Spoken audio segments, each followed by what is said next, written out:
I decided to make some brownie bites, but I made half the batch with Milky Way chocolates. Stick around, it's really easy and honestly so good. Start by melting bittersweet chocolate with butter. The chocolate really needs to be bittersweet. It makes a world of a difference as opposed to milk chocolate or even 50% chocolate. Now, we're going to add some eggs to a bowl, salt, sugar, some vanilla extract, and a tiny bit of coffee to bring out that chocolate flavor. Don't ask why, don't ask how, that's just how it works.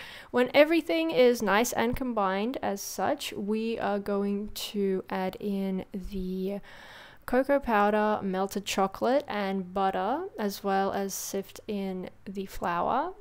Once everything is smooth, we can move on to very aesthetically unwrapping the Milky Ways and having a little ASMR moment.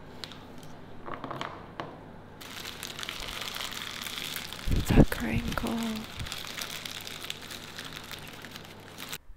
Right, assembly. So add in some batter, 2 pieces of Milky Way, and a bit of batter on top. As for the ones without the Milky Ways, it's even more straightforward. Just place the batter in there.